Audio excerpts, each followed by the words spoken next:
The story of Noah is one of the most enduring and captivating tales of survival, faith, and redemption. It is a story of a man chosen to carry out a divine mission during a time of great wickedness and corruption. As the world faced catastrophic judgment, Noah's unwavering faith and obedience became a beacon of hope and resilience. His journey, chronicled in sacred texts, transcends cultures and time, offering lessons about trust, responsibility, and renewal. This is the story of Noah, the man who survived the end of the world. The world Noah lived in was one of utter chaos and moral decay. It was a time when humanity had abandoned its connection to righteousness and was instead consumed by greed, violence, and selfish desires. The beauty and harmony of the earth had been overshadowed by corruption and wickedness. People had become unrepentant in their actions, pursuing their own interests at the expense of others in the natural world. This rampant immorality had led to a breakdown in the relationship between humanity and the divine, and the very fabric of creation groaned under the weight of human sin. Noah, however, was different. In the midst of this moral wilderness, he stood as a lone figure of faith and integrity. He was a man who sought to walk in the ways of righteousness, striving to live in harmony with God's will despite the depravity around him. Noah's life was marked by humility, kindness, and a deep reverence for the Creator. While others mocked and scorned the ways of righteousness, Noah remained steadfast, refusing to be swept away by the currents of corruption. The contrast between Noah and his contemporaries could not have been starker.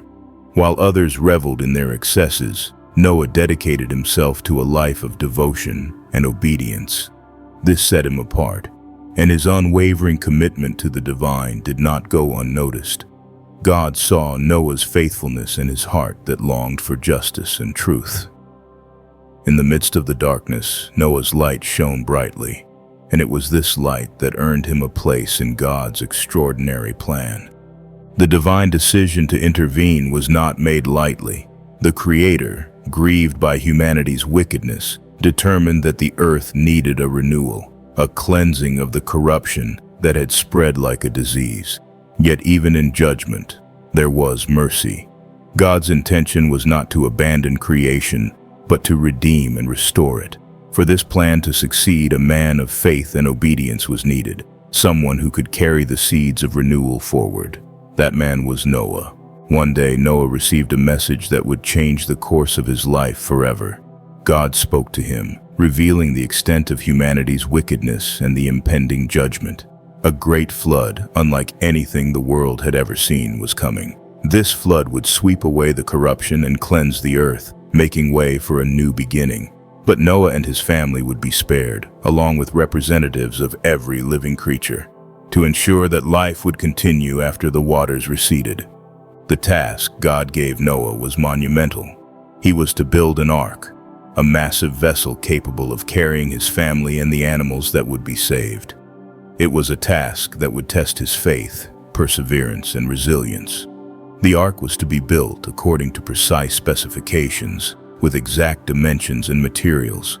It was to be made of gopher wood and sealed with pitch inside and out to ensure it was watertight.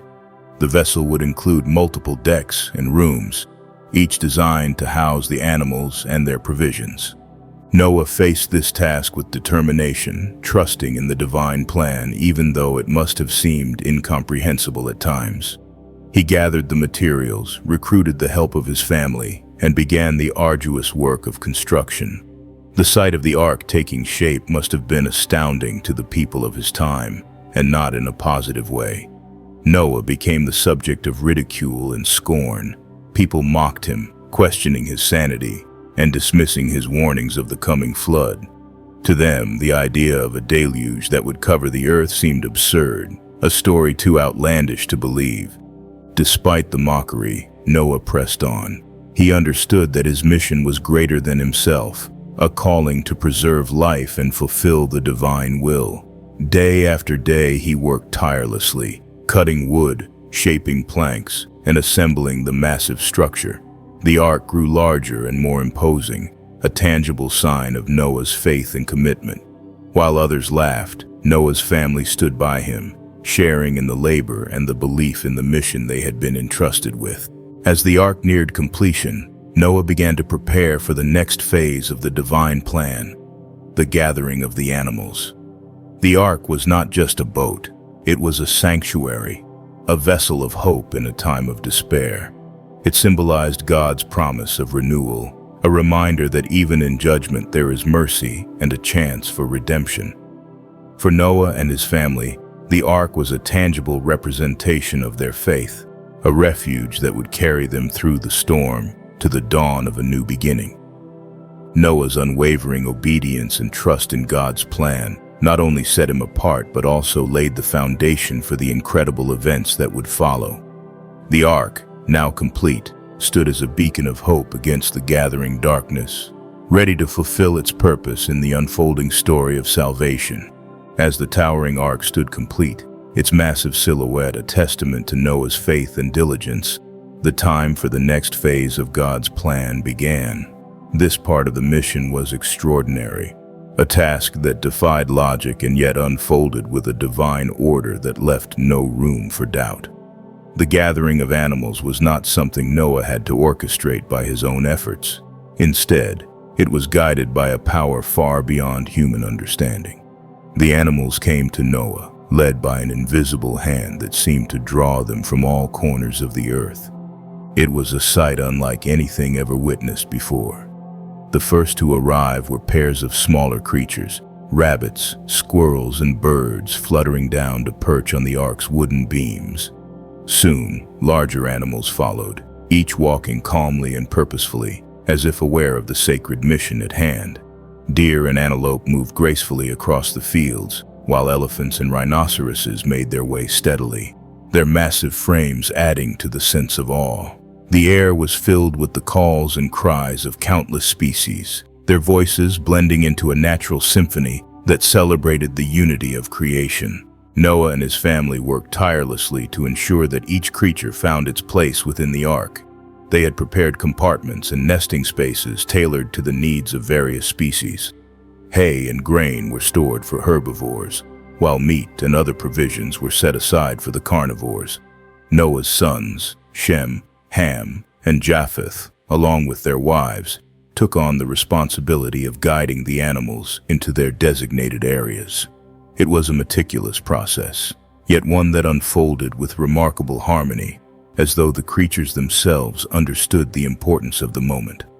One of the most astonishing aspects of this gathering was the peaceful coexistence among animals that would ordinarily be predators and prey. Lions walked beside lambs, their ferocious instincts subdued. Wolves and hares moved side by side without fear, a testament to the divine influence that permeated the event. Even the birds, which might have been tempted to scatter, remained calm, their colorful feathers shimmering as they took their places within the ark.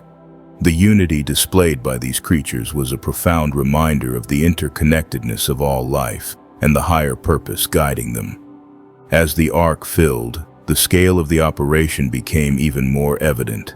Pairs of each species were accounted for, male and female, to ensure the continuity of life after the flood. 7 pairs of clean animals, those deemed suitable for sacrifice, were brought aboard as well, reflecting the spiritual significance of this preservation. Noah and his family marveled at the diversity of creation, from the smallest insects to the largest beasts. Each creature was a masterpiece, a reflection of the Creator's boundless imagination and care. The arrival of the animals also served as a sign to the people who still scoffed at Noah's warnings. They watched from a distance, their expressions ranging from disbelief to unease. What they saw was unexplainable by human logic, yet it was not enough to move their hardened hearts. Despite the miraculous nature of the event, they remained entrenched in their skepticism, unwilling to heed the call to repentance. As the final animals entered the ark, Noah took a moment to reflect on the enormity of what was happening. This was not just about survival, it was about stewardship, about carrying forward the responsibility to care for God's creation. The ark was a microcosm of the world, a living reminder of the balance and beauty that had been entrusted to humanity. For Noah, it was both a privilege and a burden, a sacred duty that demanded his unwavering faith and commitment. The gathering of animals was not merely a logistical feat, it was a spiritual event, one that underscored the themes of renewal and hope woven throughout the story. It was a reminder that even in the face of judgment, there was mercy and a chance for redemption. Each animal, from the tiniest insect to the grandest elephant, represented a piece of the divine puzzle, a fragment of the world that would be reborn after the floodwaters receded. With the animals safely aboard, Noah and his family made their final preparations. They secured the provisions, checked the stability of the compartments, and ensured that every living being within the ark was accounted for. The sense of anticipation grew as the skies darkened and the first drops of rain began to fall. The ark, now filled with the vibrant life it was meant to protect, stood ready to fulfill its purpose.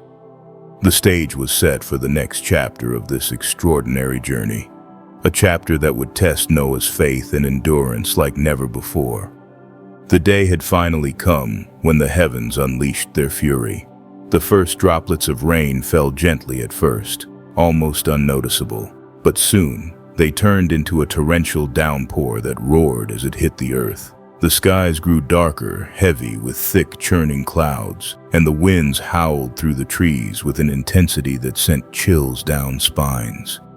It was as if the entire world was holding its breath in anticipation of the deluge that was about to reshape the face of creation. Inside the ark, Noah and his family secured the massive door, sealing themselves and the animals inside. The sound of the rain against the wooden structure was deafening, a constant reminder of the storm's power.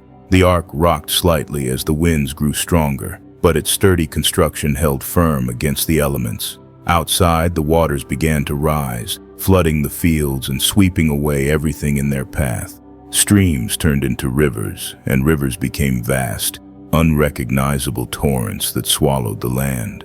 The people who had once mocked Noah now faced the reality of his warnings. They ran to higher ground, crying out in desperation, their laughter replaced by fear and panic. They banged on the ark's door, pleading for entry, but it was too late. The time of grace had passed, and the judgment was now unfolding. Noah and his family, though safe inside, were not immune to the sorrow of the moment. They could hear the cries of the people outside, a haunting reminder of the consequences of ignoring the divine call. The waters rose higher and higher, covering the tallest hills and eventually submerging even the highest mountains. The ark, guided by an unseen hand, lifted with the rising waters and began to float. Inside, the animals were remarkably calm, their unusual tranquility a testament to the divine presence that surrounded them. Noah and his family worked tirelessly to care for the animals, feeding them, cleaning their spaces, and ensuring their comfort as best as they could. It was a daunting task, but they approached it with dedication and a sense of purpose. As the days turned into weeks, the floodwaters showed no sign of abating. Outside the ark, the world was unrecognizable, a vast expanse of water stretching endlessly in every direction.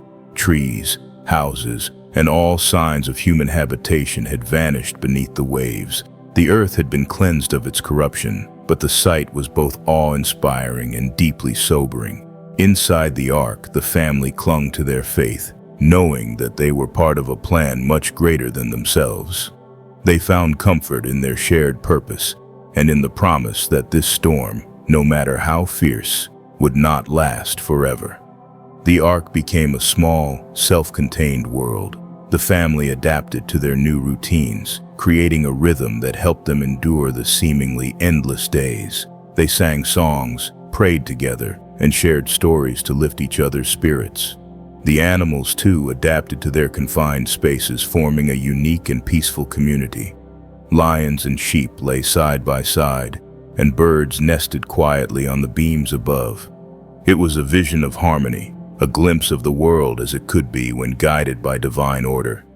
One night, as the ark drifted under the moonlit sky, Noah stood by a small window, and gazed out at the endless waters.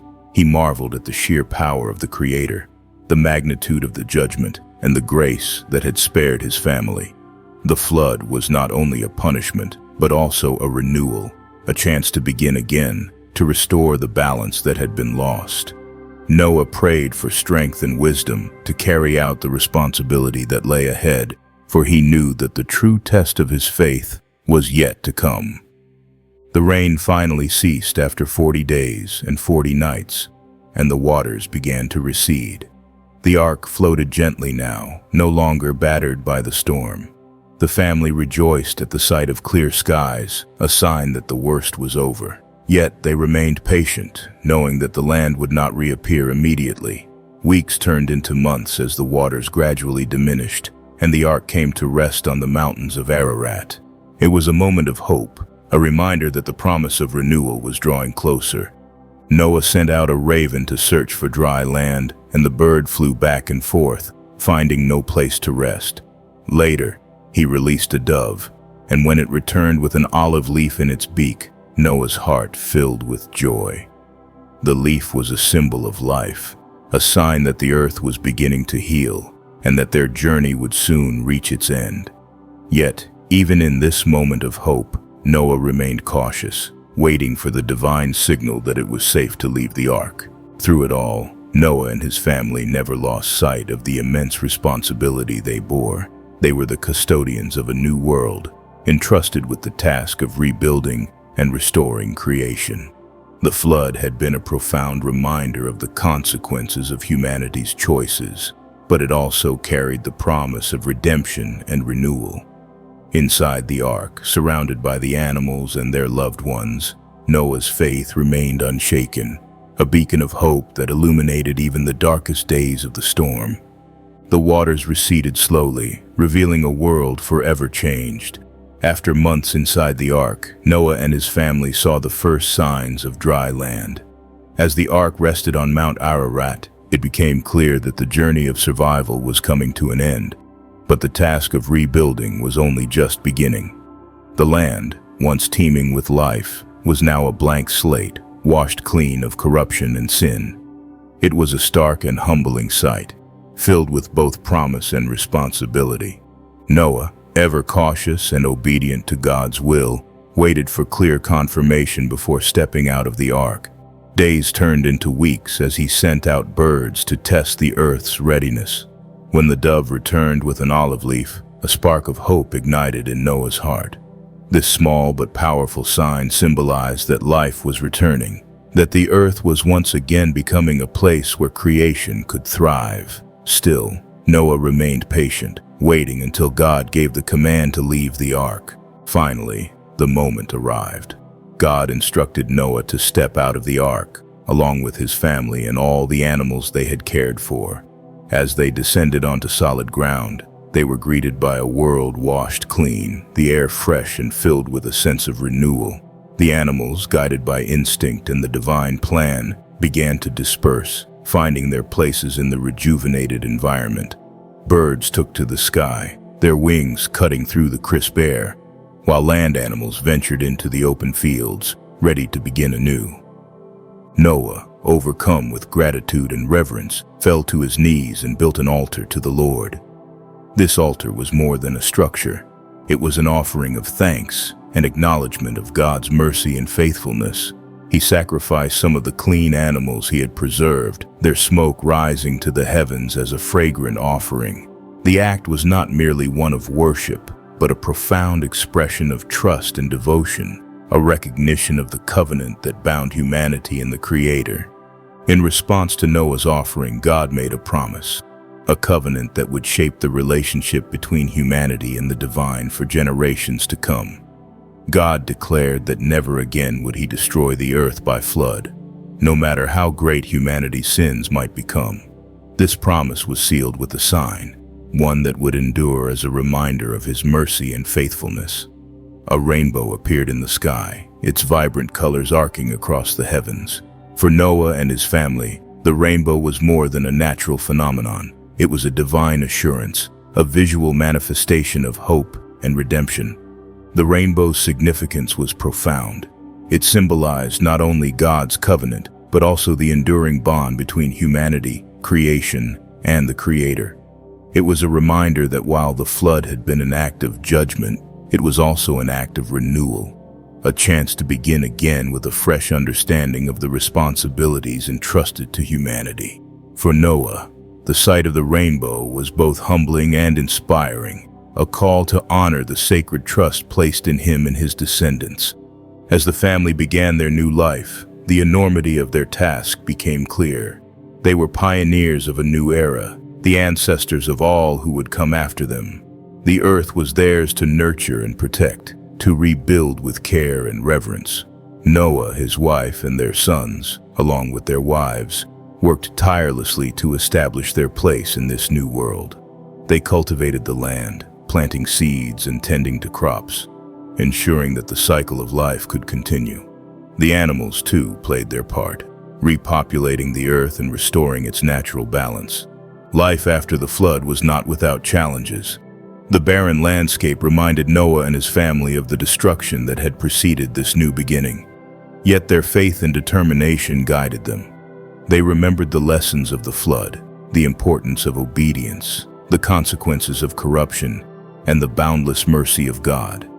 These lessons became the foundation of their lives, shaping how they interacted with each other, with creation, and with the Creator. Over time, the land began to flourish once more. Rivers flowed with clarity, forests began to grow, and the air was filled with the sounds of life. The world was no longer the chaotic and corrupted place it had been before. It was a world of promise, a canvas on which humanity could paint a new story, one grounded in faith, stewardship, and hope. The story of Noah did not end with the flood. It was the beginning of a legacy. He became a symbol of resilience and faith, a reminder that even in the face of overwhelming destruction, there is the potential for renewal. The ark, the flood, and the rainbow became eternal symbols, speaking to the enduring truth that with faith, obedience, and divine grace, humanity can overcome even the greatest challenges. For Noah and his family, the rainbow was a daily reminder of the covenant that bound them to God and to each other. As they looked to the future, they carried with them the knowledge that they were stewards of a second chance. They understood that the world they had inherited was a precious gift, one to be cared for and cherished, not taken for granted. And so, guided by faith and the promise of the rainbow, they set out to build a world worthy of the Creator's trust, a world that would honor the covenant forged in the aftermath of the flood.